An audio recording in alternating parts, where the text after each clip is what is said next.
Isang mapagpalang araw po sa ating lahat mga katiits mula dyan sa Luzon, Visayas and Mindanao, dyan sa Zamboanga, at dyan sa labas ng bansa, sa Mexico. Buenas noches, amigo. Muchas gracias, amigo. Bago po ako po bigay po ng isang paliwanag po regarding po sa hukay, sa digging, kung ano po yung mga pwedeng makita o ano may mga items na pwedeng matagpuan o ma-retrieve at gaano kalalim ang pwedeng yung item at yung mga big deposit, yung mga giveaways, mga katiits. So, ito po mga katiits, ako muna ay magpasalamat ng taos puso sa mga aking followers, sa aking mga subscribers at mga bago pa magsusubscribe. Maraming salamat po at walang sawang nanonood po ng aking YouTube channel mga katiits. Harinawa mga katiits ay tayo pagpalain ng buong may kapal na lahat ng ating katiits ay maka-hits na at sana ay para maging masaya po ang ating mga kababayan nating katiits, ka-treasure hunter dito po sa Pilipinas. At mayroon din po akong mga katiits na ibigay sa inyo kung kailangan nyo po ng treasure hunting equipment. Hindi po ito galing sa ibang bansa kundi made in Philippines mga katiits. So isa pong gumagawa ngayon at unti-unti na nakilala mga katiits. Gumagawa ito mga katiits ng gold locator, aurameter, and Japanese wand mga katiits. So ito po ay somewhere in Turukan, Zamboanga mga katiits. So ito po si Mr. Rolly Adaon Luok ay isang gumagawa po ng Philippine-made, made in Philippines na treasure hunting equipment. So ito ay medyo pahapyaw lang mga katiits at good news mga katiits kasi nga yung kanyang mga obra, mga gawa mga katiits like ABS gold locator, mayroon na pong 8 naka-hits ng treasure Yamashita items mga katiits. At yung huli nga mga katiits na sa 8 po ay 2 gold bar na may tatakpang Burma gold bar mga katiits. Dyan po na hits, dyan po nakuha sa may Davao de Oro mga katiits. So talaga namang maganda po itong ginagawa ngayon ni Mr. Lury Adlawan Look. Pwede po kayong tumawag sa kanyang mobile number 0926263284 or pwede kayong mag-message po sa FB page po niya na Rolly Adlawan Look regarding po sa kanyang gold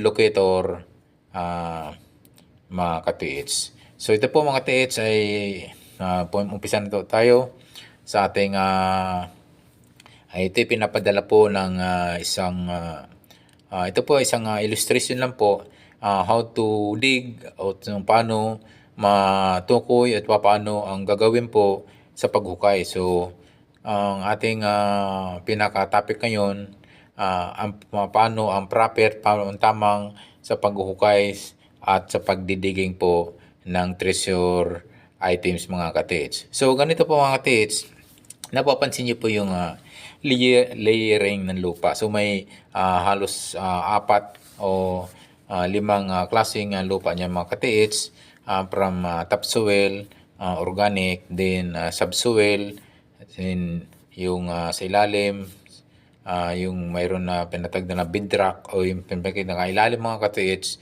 at yun yung klaseng mga lupa na pwede nyo masusumpungan habang kayo'y naghuhukay, habang kayo'y nagdidiging sa mga treasure na inyong nakita na doon sa site spot mga katiits. So ito po yung mga katiits, sa paghuhukay mga katiits, sa umpisa pa ng mga katiits, bigyan nyo ng allowance sa para mayroon po kayong hindi kayo medyo masikip at makagalaw po kayo ng husto. Pwede kayong mga paghukay nyo, pwede nyo yung laparan sa umpisa, sa pinaka unang-una at pahagdan po yung pababa para maluwag po yung paggalaw, pagkilos mga katiits, pagbaba, taas. So ito mga katiits, yung una yung masumpungan po mga katiits, from 1 to 3 hanggang 5 meters, mayroon pong tinatawag nila na giveaway items mga katiits yan. So, ano po yung mga laman na pwede yung makuha dyan mga katiits? And mayroon na rin yung mga gold coins, silver, mga jewelries, mga relics, at pwedeng may gold bar na yan mga katiits. So, million na rin yan mga katiits. Yung kung para sa akin, kung sa unang 1 to hanggang 5 meters na may nakita na kayong giveaways, sa akin, pwede tayong umuwi kung sa akin lang. Kasi million na rin halaga. Ngayon, kung gusto niyo naman magpatuloy mga katiits, pwede naman mga katiits. So, ito po yung unang giveaways na kayo'y naghuhukay na pwede niyong masumpungan. Na ito yung digging nyo na itong signs na pwedeng mayroong big deposit, big bunker deposit mga katiits. So, sabi nga mga katiits, medyo kunting ingat lang tayo pag mga ganitong big bunker, mga ganitong big deposit mga katiits, mayroon na po yung mga trap, mayroon na yung mga water trap, mga bomb trap, na ibang klaseng mga trap na pwedeng magiging danger po sa ating mga treasure hunter mga katiits. So, yung mga katiits, yun nga, yung una nyo masumpungan na mga giveaways mula sa lalim na paghukay nyo 1 to 3 to 5 meters mga katiits. So, yan po, yan ay mayroon pong giveaways yan mga katiits. Yan po, strategy yan, sekreto yan ng mga Japanese o mga Korean para lang hindi na tayo magpatuloy sa paghukay mga katiits. So, ngayon yung pangalawang mga katiits, sa second na ito napansin sa aking diagram mga katiits, yung una mga katiits. So, pwede magpatuloy pa sa paghukay mga katiits ng 5 hanggang 7 meters pa ilalim. So, mayroon nga kayong hanggang 5 meters mga katiits. So, nagdagan nyo pa mga katiits ng 2 meters pa o hanggang 3 meters pa mga katiits. So, nakakasumpong naman kayo mga katiits ng second giveaways. At ito mga katiits, ito po ay medyo may kalakihan na o medyo malaki-laki na po ang items nito. Pwedeng mayroon ng 2, 3 gold bars at marami pa mga katiits. So, nga, ito po ay strategy po ng isang big deposit, isang bunker deposit para hanggang doon lang tayo maghukay mga katiits. Yun yung isang sekreto nila para tigil na. So, ibig sabihin, baka ito na yung pinaka-items.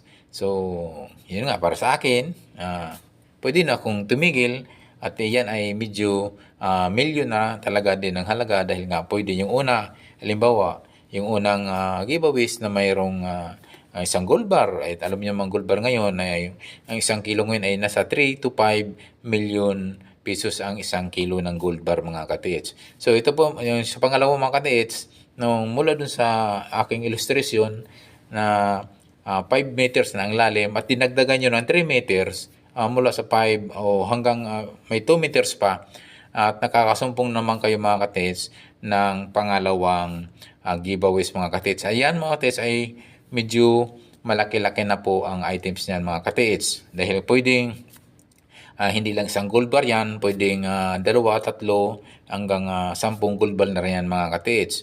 So, yan mga katiits, sabi nga ay yan ay mga strategy at yan sekreto yan ng mga Hapon, mga Koreano na para yan o yung mga soldier na yan na nagbaon o mga general na mga nagbaon yan para tayo huminto at doon na lamang tayo magtitigil dahil ang alam natin hanggang doon lang po yung itong treasure nito na inyong natumbok na inyong nasundan po yung kanyang sign mga katiits kung saan nyo po dinig at tumpak naman po yung inyong pagdig mga katiits. Sabi nga, unang-una mga katiits, ingat lang po tayo sa pagdig at may mga trap na po yan pag mga big deposit. Yung pangatlo mga katiits, okay, sa illustration, kung gusto nyo pang magpatuloy mga katiits, so ito po, so kayo from 7 hanggang 10 mga katiits, so pwede nyo pang dagdagan po ng lalim ng hanggang 3 meters mga katiits.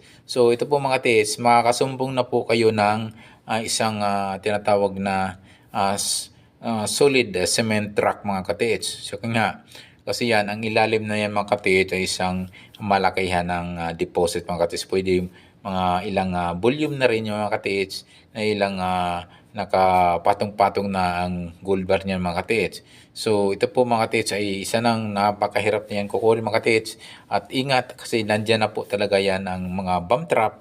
May makusaan po nila yung pwedeng linagay ng mga booby trap mga katiits dahil nga nandyan na po kayo sa malapit sa pinaka bunker nito mga katiits. So ito po yung sa illustration mga katiits ay mula sa 7 meters ang lalim, humukay pa kayo mga katiits ng 3 meters pa ang lalim. At ito po yung nasumpungan yung mga katiits at mayroon kayong naabutan na isang solid bedrock mga katiits. O sinatawag na cemented rock mga katiits. Ito mga katiits, sabi ko nga, pag mga ganito ng